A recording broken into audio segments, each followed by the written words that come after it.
begin our service tonight. We're going to sing this, Give Thanks, and then I'm going to turn it over and let our musicians play. I don't know about you, but I'm thankful for a lot of things with our church. I'm thankful for our young people. They're doing a really super job. And the music and stuff. And I enjoy our musicians and how they're having fun doing some things and learning to play together. Let's all stand together and let's sing Give Thanks.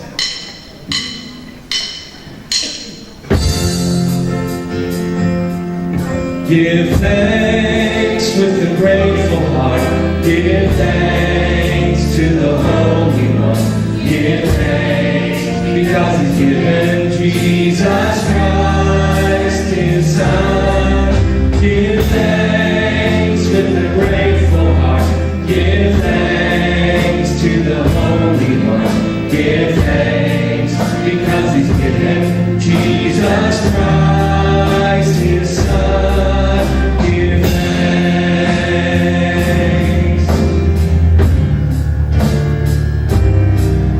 Give thanks with a grateful heart. Give thanks to the Holy One. Give thanks because He's given Jesus Christ, His Son. Give thanks with a grateful heart. Give thanks to the Holy One. Give thanks because He's given Jesus Christ, His Son.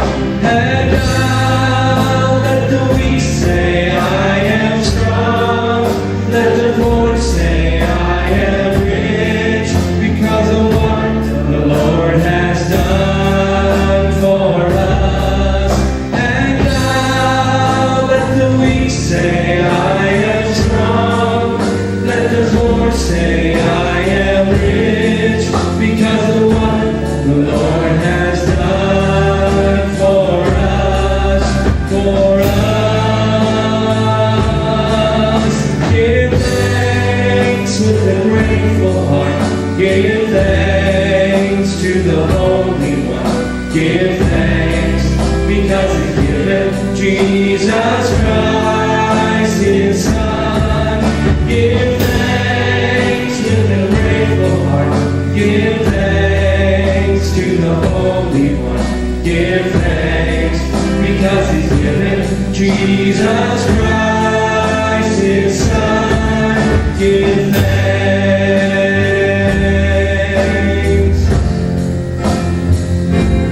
Give thanks.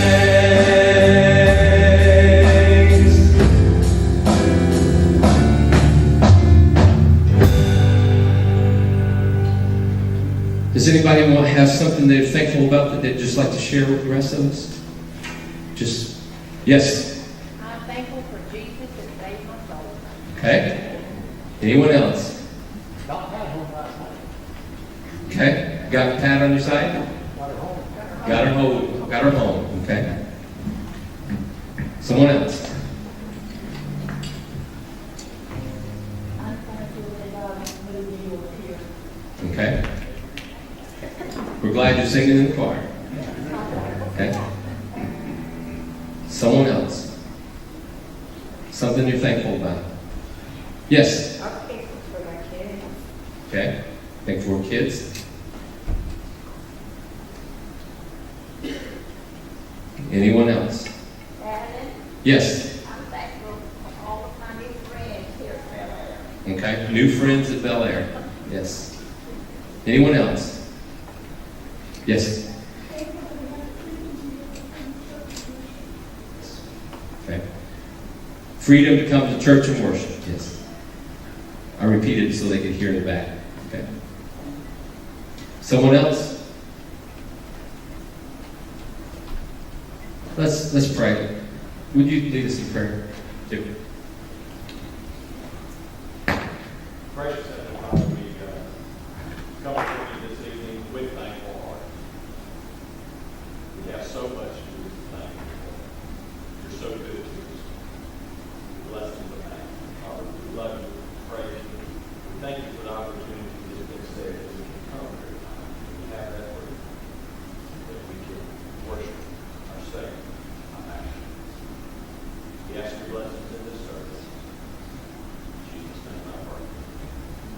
You may be seated. Gentlemen, you're going to play for us. It's called I'm Holding On. It's one that I wrote, and then Kevin helped me rewrite it, and then, so we'll see how it goes.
We're going to turn it over to Grady. Come on up, and if you don't know Grady, I'm sure he's going to introduce himself real well to us tonight, right?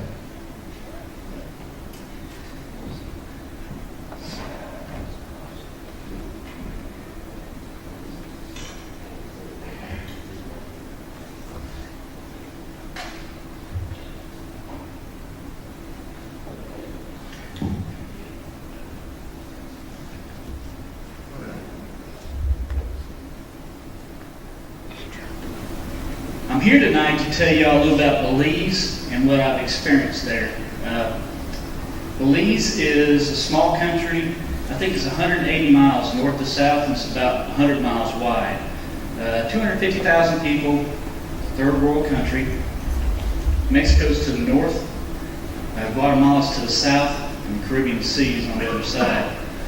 Although they're a lot like us because they have barrier islands, so it's not like crashing waves and a beautiful beach. It's really good fishing, they say.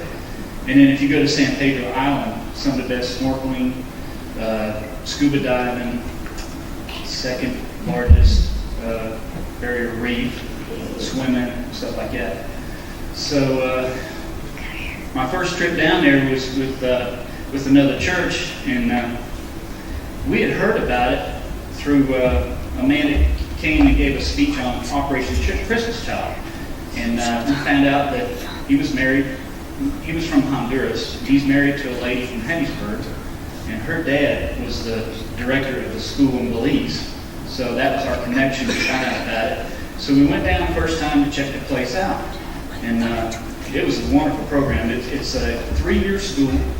It's a boarding school. They stay for 3 weeks at a time, then they go home for a weekend and 3 weeks at a time. And they teach woodworking and auto mechanics. So the first thing I did was I downloaded my entire computer system, because I'm a mechanic, so that they can look up any repair information on any car, basically up to 2011, put it on a laptop with a 500 gig hard drive, and handed it to them. And so this was just way over their heads. They'd never seen nothing like this before, because there's probably only 2 others in the whole state. So this was able to bring them a lot more up to speed on being able to fix stuff. And so every time I go, I see a different need. And so my next trip there was last November. And I saw then that they really didn't have any books. So when I got back, I knew I had to do something. So I found college-level automotive training manuals. They're about that thick. And I found out that a church in Hattiesburg was sending a bus. And so I was able to get the books on the bus, and the bus got shipped down. So the shipping was great. And they got them there in January. And so I'd already figured that I just really wanted to go again soon. And so last February I went.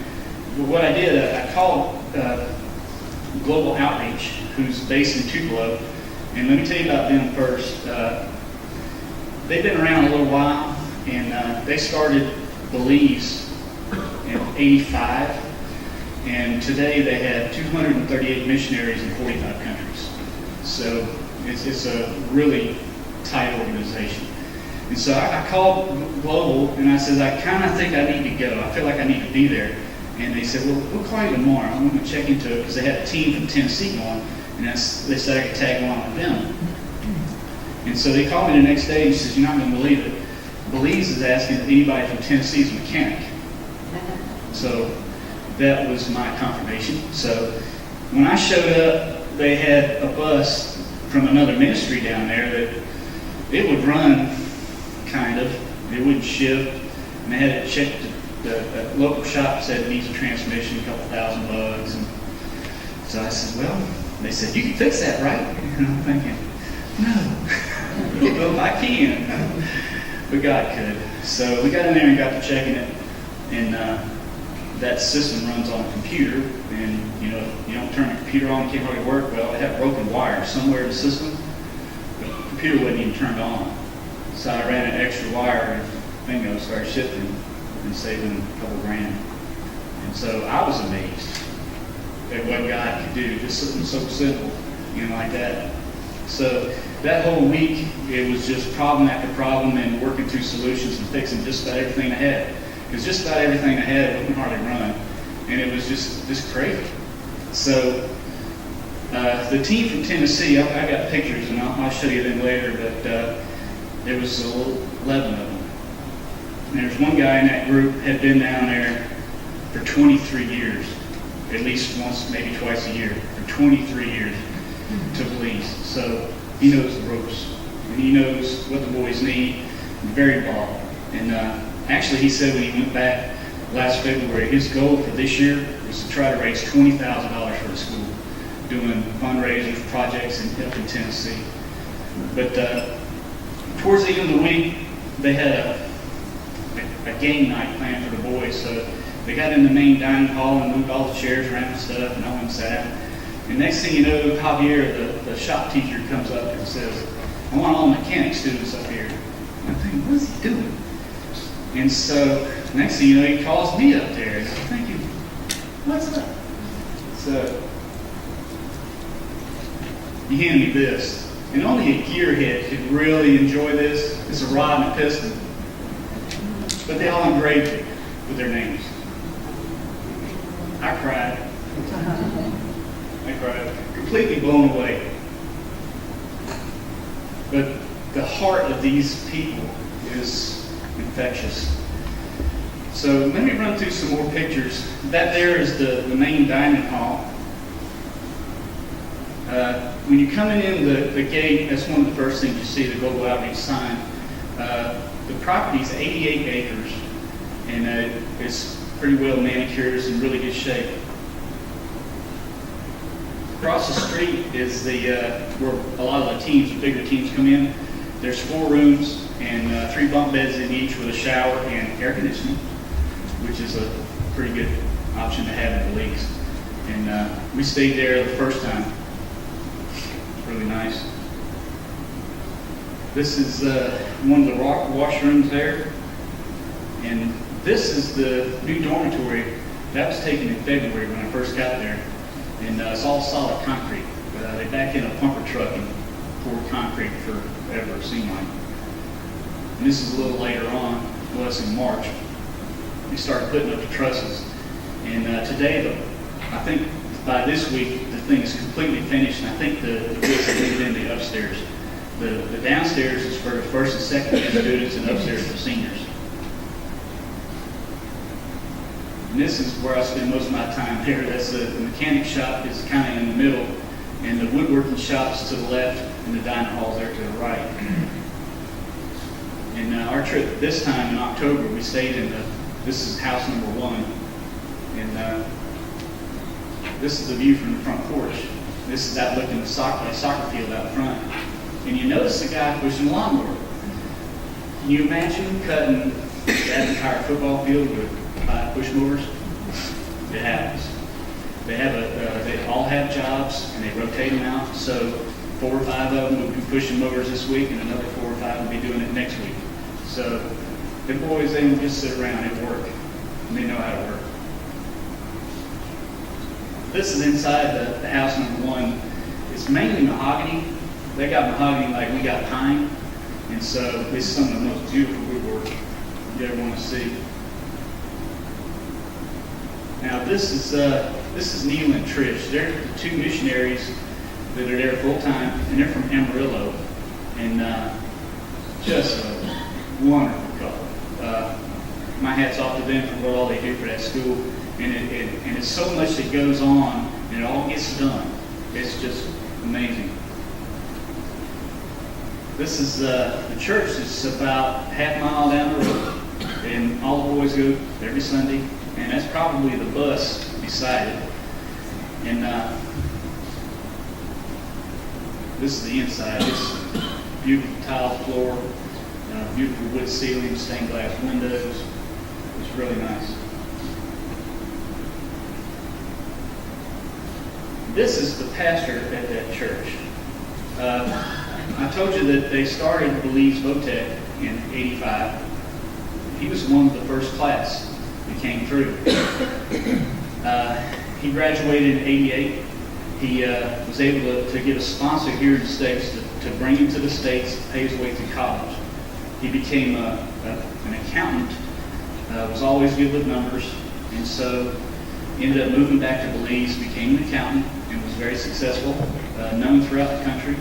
And they say today some of the bigger corporations still have him come in and look at their books just to make sure everything's good. He's that good. And so he surrendered to ministry, I think it was in '01, or around about. And he took over the little church just down the street. And then 2 years ago, he took over a school. He's now director of the school. So when you go to Belize and you think, well, where's the fruit of this place? That's it. He's the fruit. As a matter of fact, at that conference that was in Tupelo about 3 weeks ago, he stood up and said, you know, a lot of men, they don't want to call themselves a fruit. You'll get laughed at. But I am the fruit of Belize Hotel. And an awesome leader. A lot of my time when I'm down in Belize,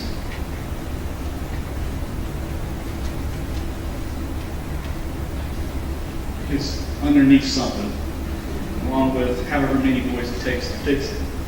And I couldn't think of a better place to be. Generally, whatever we're doing, we're all doing, and we're all learning. And at one point in February, we were caught up and didn't have a lot more to do. So they had a little Chevy S10. So I said, y'all go run and hide, and I'll call you when I'm ready. So I went in and I started disconnecting stuff. And I called them back in there and says, check it out, see what's wrong with it. And so they wouldn't start. So it became a game, you know, and so there was 5 of them. And so you could see them just all over looking for every possibility to see what was wrong with this thing. And they said, well, we think it's this. I said, well, let me show you how to check it. So step by step, show them how to look it up at the computer and fix it. That was huge for them. Because the way they teach down there a lot of times is let's fix what's broke. And they don't get a lot of learning on preparing themselves for what could be broken. So we had a blast. Back to here. The woodworking shop is pretty elaborate. And most of the wood, of course, is mahogany.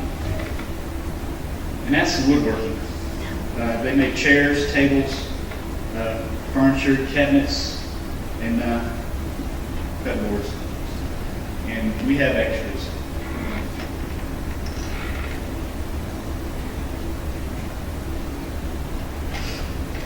They also have a sawmill, and of course that's a big chunk of mahogany.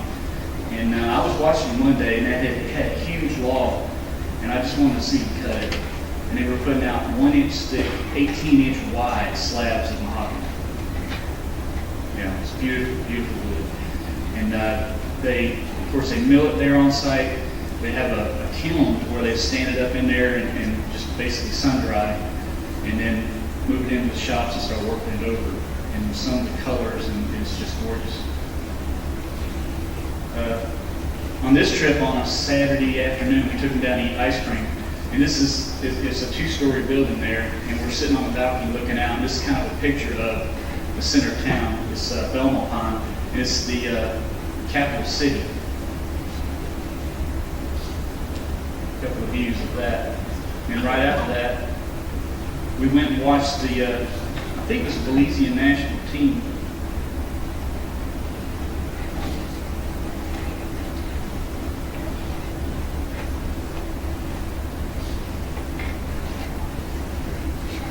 And they are very much into soccer. And the boys are very much into soccer, so it's a lot of fun sitting around watching them. Now I got some pictures of the February. Keeps jumping around. Some of the team members from Tennessee group, and they were busy all week. They had pulled all the screens down, replaced all the screens, painted all the trim, did tin work, screwed down the roof, and I mean, it's like every day is something different. They're blowing and going and loving every minute of it. And this lady here kind of just blew my mind. She's from Tennessee, and she's 80 years old, and her husband's 80. And so you can't count anybody out. Anybody can serve. You can love on a child in Belize. Her husband taught an astronomy class, and the kids just ate it up because it was just something different for them to learn. Took them out at night with binoculars and looking at stars and trying to show them different stuff in the sky.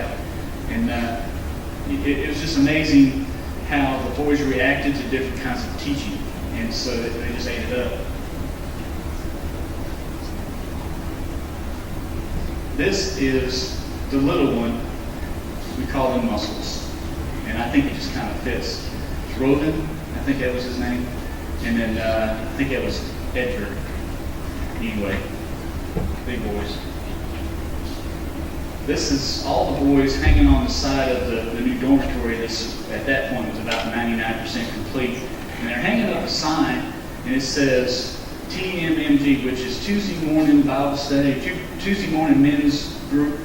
And they're thanking him for what they've done and praying for the boys. And that was a group up in Hattiesburg area that they're honoring.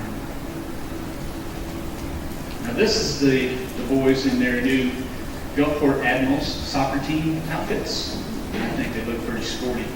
As a matter of fact, I think they won 2 games in the last week. Wasn't it 2 games? It was.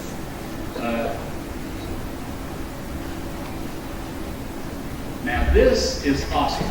He's one of the seniors. He graduated last year, and we became pretty close. And every senior has to write their testimony. And so one of the teachers was telling me, you know, you got to ask them to read their testimony. You know, they'll let you. And I didn't think they ever would, but they did. And I got to read Oscar. And reading it was a lot like he speaks. He doesn't speak really good English. And he spells about the same way. And I think he might be a little bit dyslexic because he switches letters around. But it was 2 full paragraphs of powerful testimony. Couldn't get any better. It couldn't have been written any better. And he comes from a pretty poor family, and from what I hear, at his house, he's sleeping in bed if he shut the door. It's just not poor families. It's hard to get the boys to smile for a picture, but they do pretty good on selfie. So there's a few selfies in here. That's Luis and Noel. Noel, of course, both of them are graduated now. Noel did the program. It's a 3-year program. He did it in 2. When he came to school, he could read and write pretty good, so he accelerated in everything he did. Was a sharp kid, hard worker, and so they graduated in 2 years. And Luis, same deal. He was a regular 3-year student though, and both of them. Every once in a while, I get a Facebook message from them, say, "Hey, how you doing?" It's a good thing. This is David Schatt. He's still there today. And the boy is a joy. What can I say? This is Alonzo. He's a graduate also. And I got to read his testimony too. It's amazing. Now I can caption this. How many kids is it going to take to put a starter on the bus? Because the picture really doesn't show, but I think there's 8 underneath, and then 2 more hanging around. While I was there, we were supposed to leave on the bus on a Saturday morning or something. When I started, it wasn't happening. And got to checking it out. The starter had gone. So here we are. Where are we going to get parts for this thing? So we pulled the starter and took it downtown, and the guy fixed it, repaired it. And the other pieces we need to head to the parts store and stop. So that afternoon, we got it going and was still able to go get ice cream. Ice cream's a big thing. Now this is Daniel, and my first trip there was February. Then he was the first year. He's a 2nd-year student now. And he's one of those kids I just want to put in my suitcase and bring him home. Until I found out that Billy Mack from Hattiesburg says, "Oh no, I'm sponsoring him. He's mine. If anybody's going to bring him home, it's going to be me." So, but what it is, his Sunday school class sponsors him for $100 a month. They just get together and throw money in the pot. And so he wanted a picture of his new Sunday clothes to send to his Sunday school class. He's a good kid.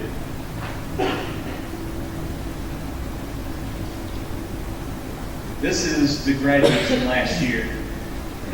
Getting ready to put on the cap and gowns. I mean, it's the full deal down there. They get their diplomas. They have a ceremony. It's really something. And when you get down to thinking about what do they do in Belize, they train them up and they give them some godly wisdom and this and that. See, 180 graduates have come through Belize in the last 20-something years. And so, how do you change a country? Is you put better men on the street. It's just simple like that. You can see the fruit. Because a lot of times on the weekends, other guys will show up, past graduates. They'll come out and hang out at the school, go to church with us, etc.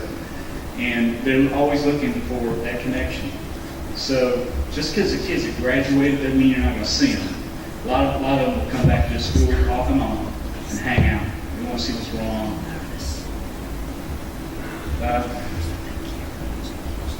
I never was on Facebook before until I started going to Belize.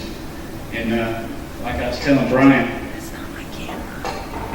just a few minutes ago, I got a message from the shop teacher in Belize, and he's wanting to know how to adjust the valves on a 2.2 liter Toyota diesel. The problem is they don't make that here in the United States. It's going to be really hard for me to get any information, but I'll see what I can do.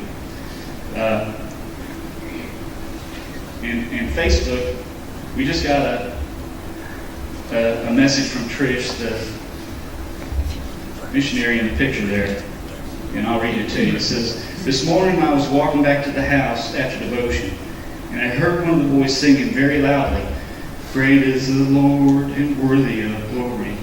Great is the Lord and worthy of praise. Great is the Lord. I lift up my voice.'" You know the song.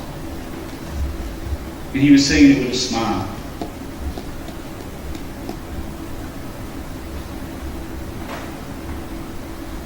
That's him. That was Keith. That's my boy.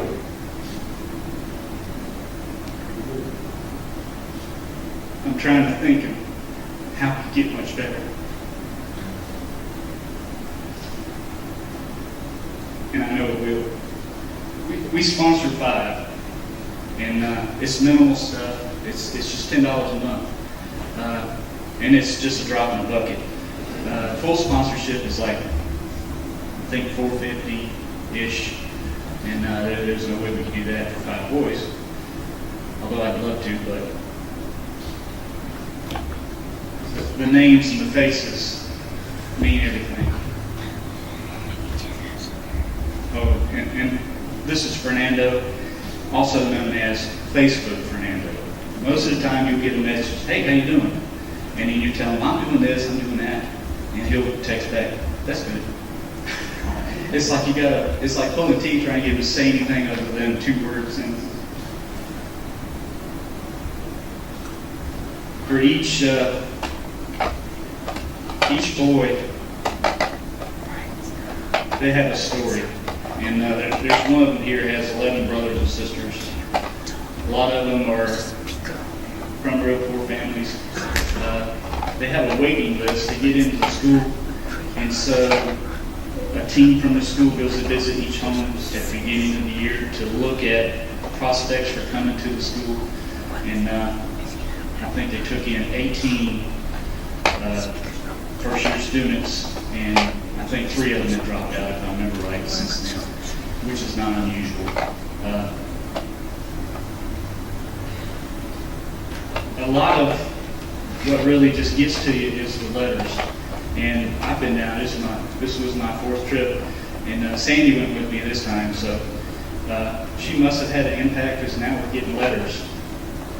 And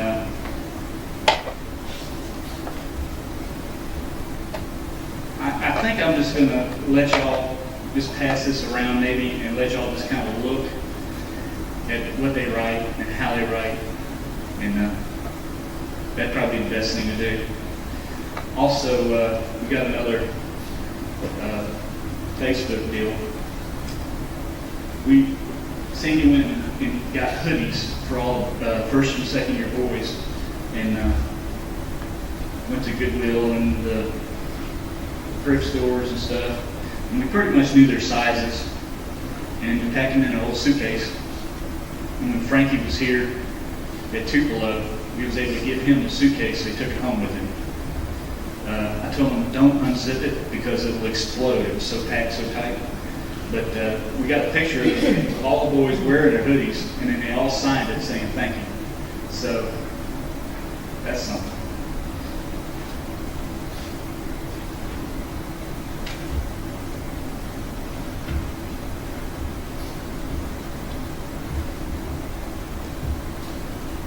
And that's about all I really got.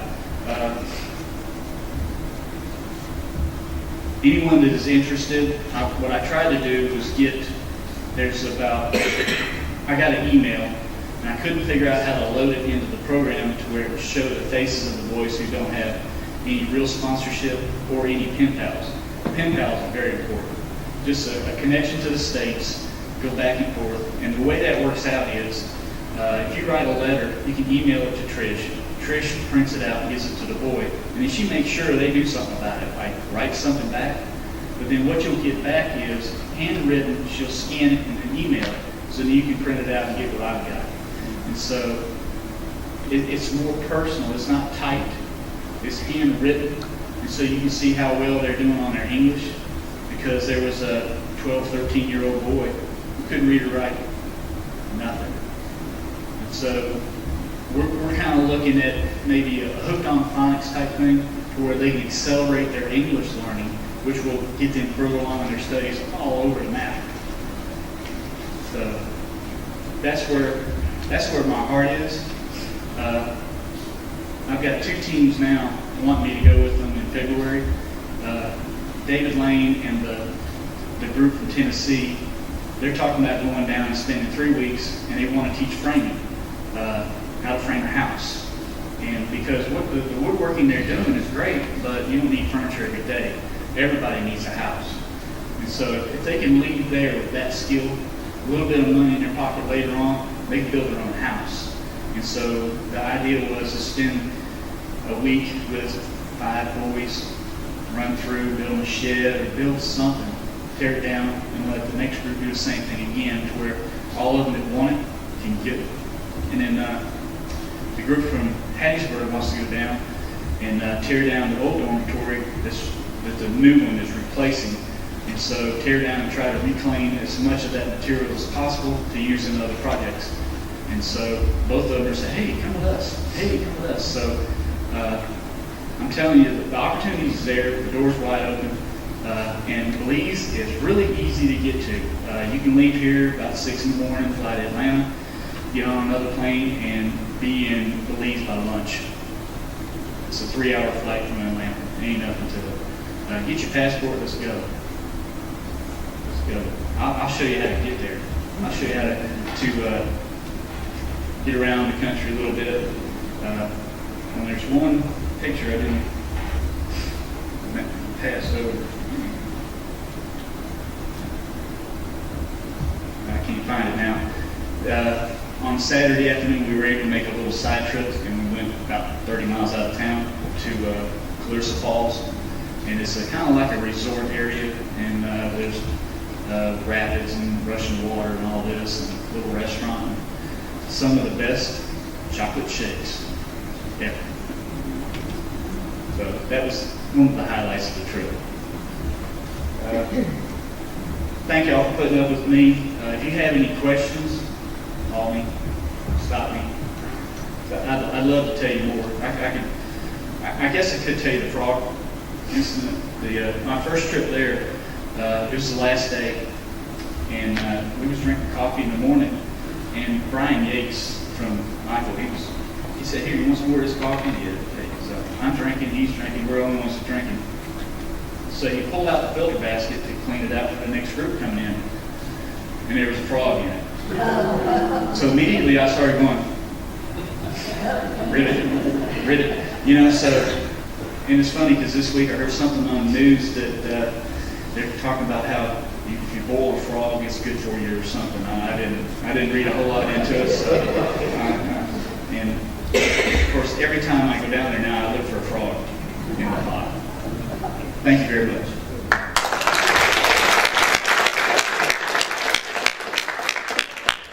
We've got just a minute or so. Anybody have a question for it? Greg? Any other questions? Oh, okay. Hey, Greg. Thank you. My question is, are the boys coming from families who already know God? Do they hear gospel for the first time as they come to the school?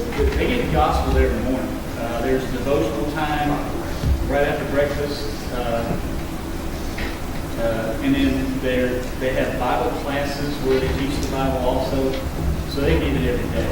I think it was my first trip there. They announced that they had a team come in the previous week or so before, and they did a spiritual emphasis week. And the last 7 boys at that time that hadn't been saved got saved. And so I mean, it's almost 100% coming out of it because every day they see what God can do. And so if the boys are smart, they'll figure out what they need to do to excel at that school. And when they leave there, they can take a whole lot with them and be a lot better, not just financially, but spiritually down the road, and to make a better country for Belize. So it's an investment in the boys and in the country.